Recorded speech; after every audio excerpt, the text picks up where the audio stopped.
My name is Richard Wright, aka Slime Time Rich. So I do a lot. I make music, R&B singer, rapper. I also act, screenplay writing, everything, you know. I'm from Columbus, Ohio, but I always like to say I got my start at Central State University. Love my HBCU for sure. So I really think in my creative side, I started off in track in high school, but I really just tried to do something different, especially during COVID time. During 2020, we didn't have much to do. So I just tried anything new. I think I really moved by destiny and God. So something came in my head to do this song called Head to Toe, and it worked out. I sent it to a lot of people at Central just to see if it would be nice, and they said it sounded good. So I started making music, and they're my first really supporting base. They supported me a lot. They loved me a lot, and they gave me the confidence to keep going. So that's kind of where my start came from. Then, of course, that branched into going back to my hometown, of course, of Columbus. And then now I say this year is when, after I graduated, it's when I have my most respect and where it's like really bubbling. It's kind of getting hot in Columbus now. So yeah.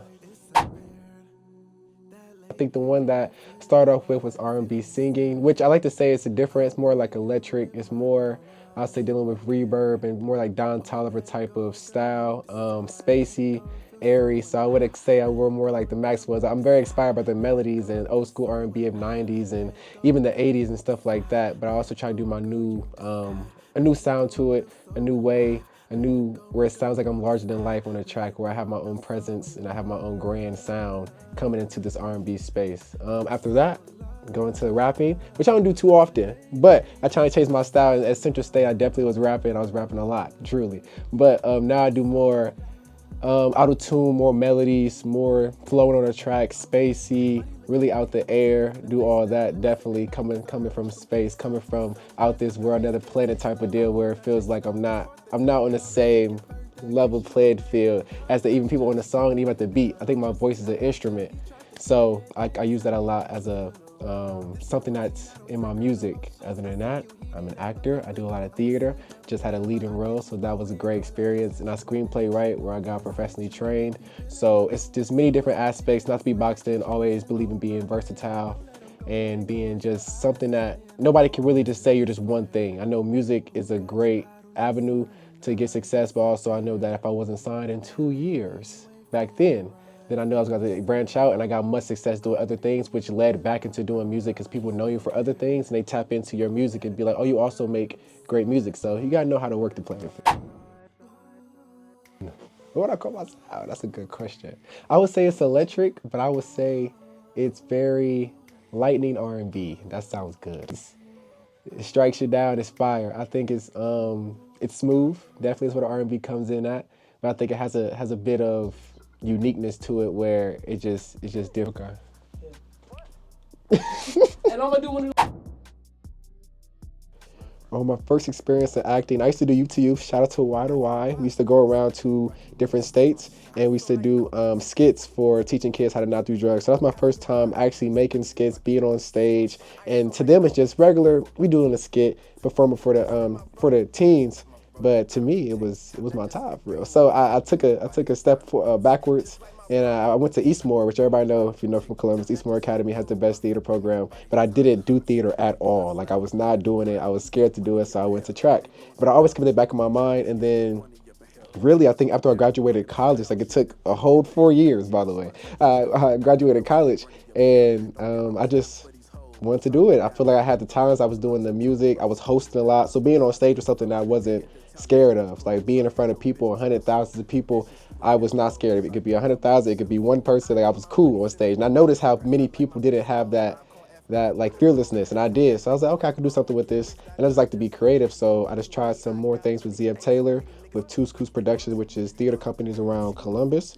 And then I got my first thing with Greater Arts of Columbus and Trinity Productions with Jim of the Ocean as being Citizen.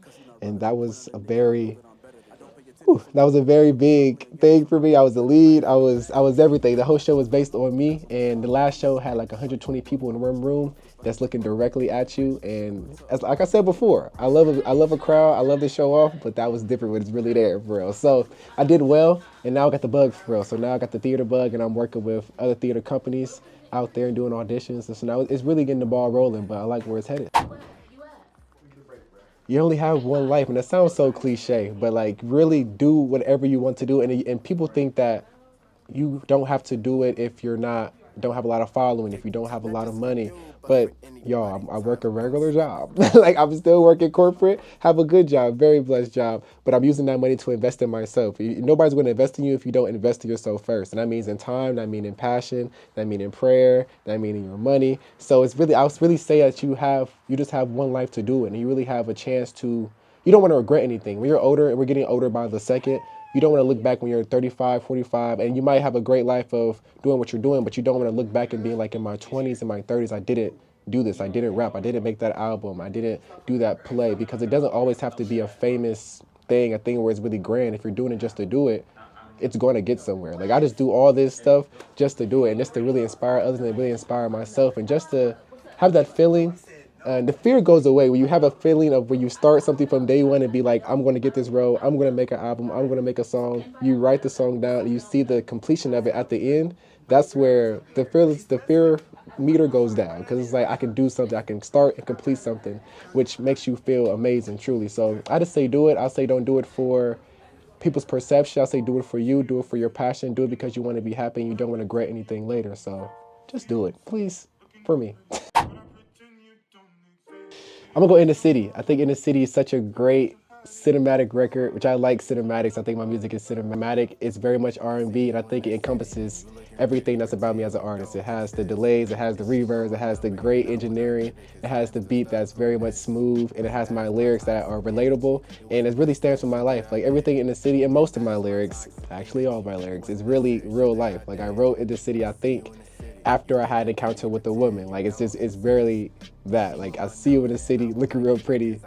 Can you please hit me up? Like it's just real simple. But that stuff really connects with people at Central. That's where it kind of blew up at, and around Central Dayton area, because people just relate it, and people come to me every day and just be like, I see you in the city, hey, you looking pretty, and it's something about that that's just fire to me. So I say that would be the first introduction, because I think it not only is it a great song, but I think it makes you think like, well, what else does he have? Like, what's his other music? And it makes you further on. So that's my intro. Shout out to In the City.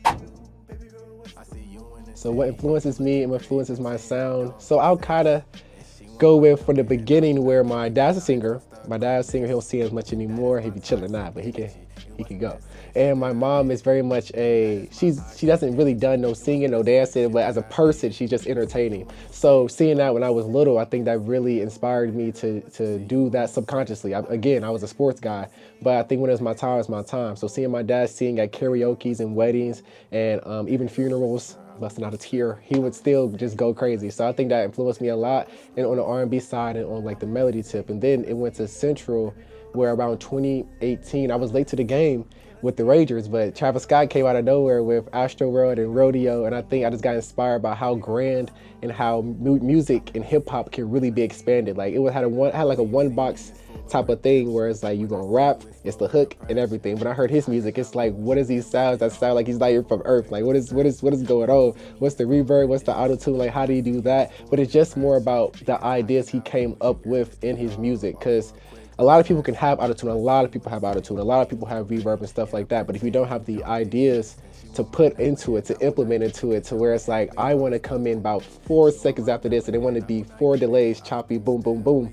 That's where it gets different. That's where I'm working with Hound, where I'm at right now, where we mesh well, because the ideas I have, where I think like, Hound, this is gonna sound crazy, but hear me out. He's like, it's no problem, let's do it. And give us probably like 10 minutes, and we have whatever ideas going on. So I think they just influenced me to do a lot more than what people think can happen with music, truly, whatever I thought could happen. So Travis Scott, then it goes to, let's get to 90s R&B with these melodies with Whitney Houston and Usher, definitely, where they have different melodies. I think 90s R&B and their melodies specifically, where it's just different now, because it's kind of more trap R&B, which is great. And I think I just like to bring that feel back, bring that style back of yearning. You know, you gotta yearn for your woman, you gotta beg sometimes. I think that, and also Drake with the lyrics and relatability, and just how he goes from seems like life and puts that whole life into music where it's relatable, and it doesn't have to be the most lyrical, spiritual thing in the world. It could just literally be your life, as simple as that. boom, put it on a track in a great way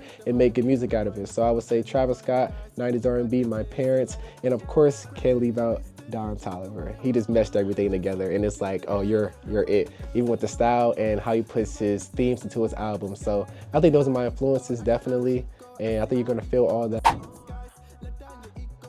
Through the Fire to it. So the album last year, 2024, I'm going to release this album in 2025, probably early summer. But last year I went through a very rough time in life where it's car accidents, breakups, I got my heart broken for the first time. Like a lot of things happened where I didn't think I was going to make it through in a lot of things. Like my mental was going down, physical was going down and stuff like that. And just to be real, like I didn't think, I don't know, I was losing it truly. So, but I around December, November, and the end of the year, I kind of just locked in and said I didn't want my life to be this way anymore. I feel like we had the next year coming on. I was going to turn 25. That frontal lobe was, developing. So I was like, I can't go this anymore because many things, it was really based on me for real. Like my mental and everything like that, I would lay in the bed because I was sad, get up. Like you have to get up. I was contacting people or with people that was actively not for me, leave them. Like it was more, everything just kind of clicked. And so this album really means that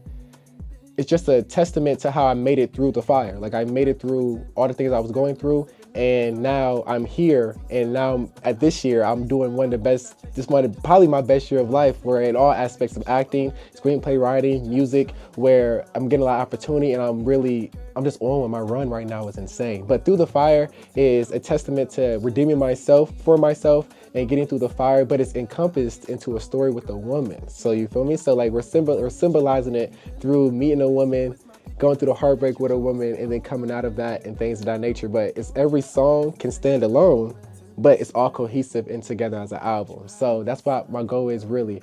So redemption, going through the fire, and living it up.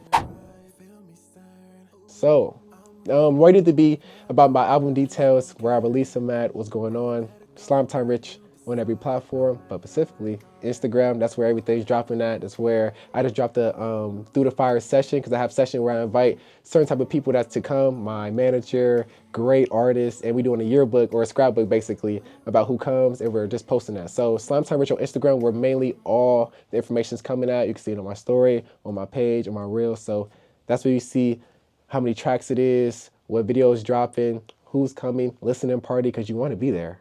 I promise. So all the updates, Slime Time Rich on Instagram.com.